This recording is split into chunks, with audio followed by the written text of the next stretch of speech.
السلام علیکم ناظرین سدوم اور عمورہ پر اللہ رب العزت نے آگ اور پتھروں کا عذاب کیوں نازل فرمایا؟ وہ کون لوگ تھے اور کیا گناہ کرتے تھے؟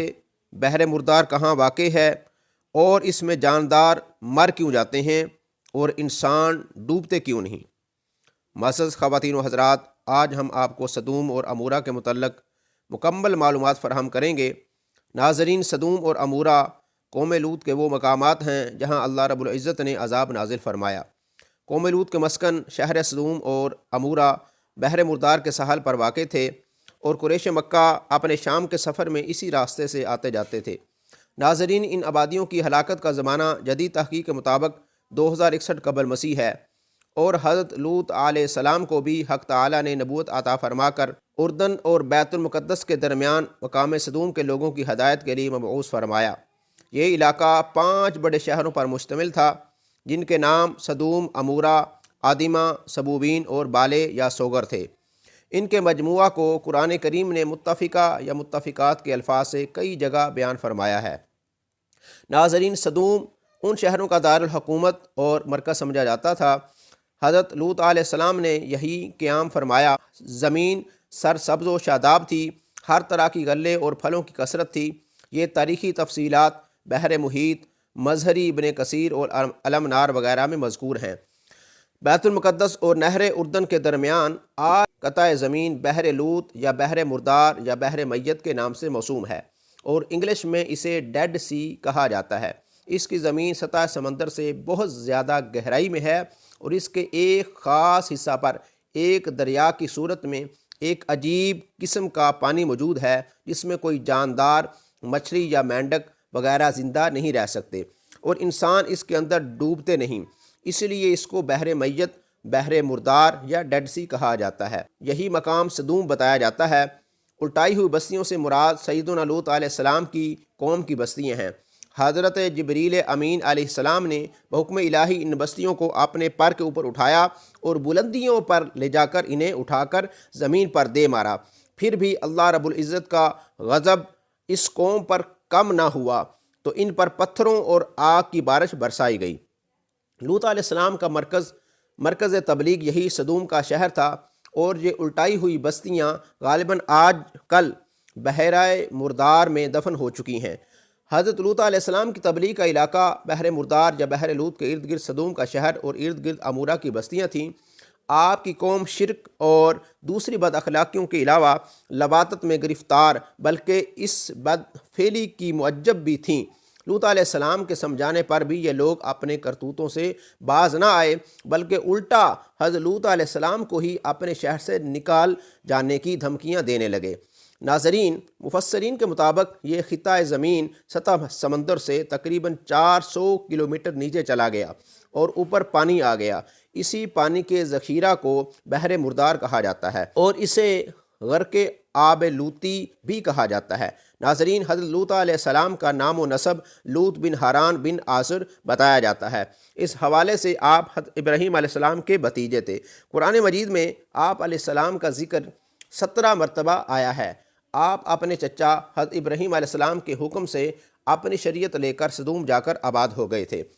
اس شہر کی متعدد بستیاں تھیں جو کہ شام اور حجاز کے درمیان تھیں۔ ان بستیوں کے لوگ انتہائی بد کردار تھے، راہ چلتے لوگوں کو لوٹتے اور ہر گناہ کا کام کھلے عام کرتے۔ ان لوگوں نے ایک ایسی بد کرداری ایجاد کر لی تھی جو اس سے پہلے کسی نے نہیں کی۔ یہ مرد آپس میں بدفعلی کرتے تھے۔ اللہ رب العزت نے ان کے گھنونے افعال کا ذکر یوں فرمایا، ترجمہ قرآن ہے، اور ہم نے لوط علیہ السلام کو بھیجا جبکہ انہوں نے اپنی قوم سے فرمایا کہ تم ایسا بے حیائی کا کام کرتے ہو جس کو تم سے پہلے کسی نے دنیا جہاں والوں میں سے نہیں کیا۔ اسی طرح سورہ عنکبوت میں اللہ رب العزت نے فرمایا، اور مسافروں کو لوٹتے ہو اور اپنی مجلسوں میں برے کام کرتے ہو۔ یہ لوگ اپنی محفلوں میں ہر برا کام کرتے اور کسی کا لحاظ نہ کرتے۔ حضرت لوط علیہ السلام نے ان کو اللہ کا پیغام پہنچانے کی بہت کوشش کی، ان کو غلط کاموں سے روکا، ان کو سمجھایا، مگر یہ الٹا کہتے، اے لوط سچے ہو تو ہم پر خدا کا عذاب لے آؤ۔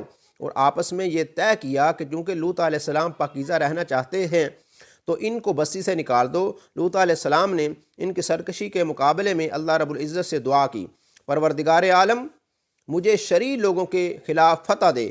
جب اس قوم کی سرکشی اور بے حیائی عروج پر پہنچ گئی تو اللہ رب العزت نے ان کو عذاب دینے کے لیے خوبصورت فرشتوں کو بھیجا تاکہ ان کی برائی پر شہادت قائم ہو، ان کے ہلاکت پر مہر لگ جائے۔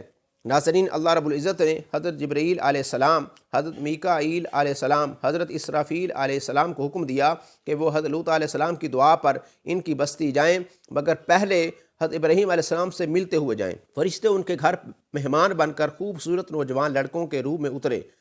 حضرت ابراہیم علیہ السلام آپ کی خاطر تواضع کے لیے ایک موٹا سا بچڑا بھون لائے، مگر وہ فرشتے تھے اس لیے کھانے کی طرف ہاتھ نہیں بڑھایا۔ تو ابراہیم علیہ السلام گھبرا گئے اور پوچھا کہ آپ کھاتے کیوں نہیں؟ تو انہوں نے اپنی حقیقت اور آنے کی وجہ بتائی۔ ابراہیم علیہ السلام نے کہا، بھلا تم اس بستی کو کیوں کر ہلاک کر سکتے ہو؟ وہاں تو 400 مومن بھی ہیں۔ فرشتے بولے نہیں۔ کہا 300؟ بولے نہیں۔ 200؟ بولے نہیں۔ تو حضرت ابراہیم علیہ السلام نے کہا 100؟ بولے نہیں۔ پھر حضرت ابراہیم علیہ السلام نے کہا 40؟ بولے نہیں۔ پھر کہا 14؟ فرشتے بولے نہیں۔ تو ناظرین، دراصل وہ 13 مومن تھے۔ آپ علیہ السلام نے حضرت لوط علیہ السلام کی بیوی کو شمار کر کے 14 کہا تھا۔ تو پھر فرشتے بولے، جو لوگ وہاں رہتے ہیں ہمیں سب معلوم ہے، ہم ان کو اور ان کے گھر والوں کو بچا لیں گے سوائے ان کی بیوی کے کہ وہ پیچھے رہ جانے والوں میں سے ہے۔ اللہ رب العزت نے اس بات کا ذکر سورہ عنکبوت میں فرمایا۔ پھر فرشتے شہر سدوم کی بستیوں میں پہنچے۔ لوط علیہ السلام اپنے کھیتوں میں کام کر رہے تھے۔ اللہ نے پہلے کہا کہ جب تک لوط علیہ السلام 4 گواہیاں نہ دے دیں تب تک ان کی قوم کو ہلاک نہ کرنا۔ فرشتوں نے آپ سے رات رکنے کی اجازت طلب کی۔ آپ پریشان تھے کیونکہ قوم کے حالات سے واقف تھے، اس لیے چاہا کہ مہمان جلد لوٹ جائیں۔ آپ نہیں پہچانتے تھے کہ یہ فرشتے ہیں۔ آپ نے فرمایا، اللہ کی قسم، روئے زمین پر اس بستی والوں سے زیادہ بد کردار اور خبیث کوئی نہیں، یہاں تک کہ 4 دفعہ یہ بات دہرائی۔ آپ کی بیوی نے جا کر قوم کو مہمانوں کے متعلق بتا دیا۔ وہ آپ کے گھر پر ٹوٹ پڑے کہ ان لڑکوں کو ہمارے حوالے کر دو۔ آپ نے کہا کہ یہ میرے مہمان ہیں، میرے مہمانوں کے معاملے میں مجھے رسوا نہ کرو، اللہ سے ڈرو۔ انہیں شرم دلائی مگر وہ نہ مانے اور باسط رہے۔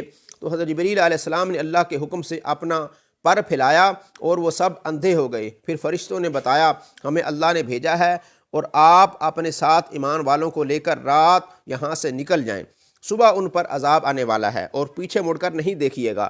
غرض جب لوط علیہ السلام وہاں سے نکل گئے تو حضرت جبرائیل علیہ السلام نے اس شہر سدوم کی بستی کو زمین کی آخری تہہ سے اٹھایا اور آسمان تک بلند کر دیا اور پھر آسمان سے نیچے پٹخ دیا۔ اس کے بعد آسمان سے ہر ایک کے نام کا پتھر اور آگ برسی اور ہر شخص ہلاک کر دیا گیا۔ اس سب کے دوران جب لوط علیہ السلام کی بیوی نے دھماکے کی آواز سنی تو پیچھے پلٹ کر دیکھا اور وہ بولی، ہائے میری قوم، یہ کہتے ہیں ایک پتھر اس کو بھی لگا اور وہ ہلاک ہو گئی۔ ناظرین، اس قوم کا عبرتناک انجام سورہ ہود کی آیت نمبر 77 سے 87 تک اللہ رب العزت نے قرآن مجید فرقان حمید میں بیان فرمایا ہے۔ اللہ پاک کمی بیشی معاف فرمائے اور ہمیں اپنے حبیب صلی اللہ علیہ وسلم کے طریقہ مبارک پر زندگی گزارنے کی توفیق نصیب فرمائے، آمین۔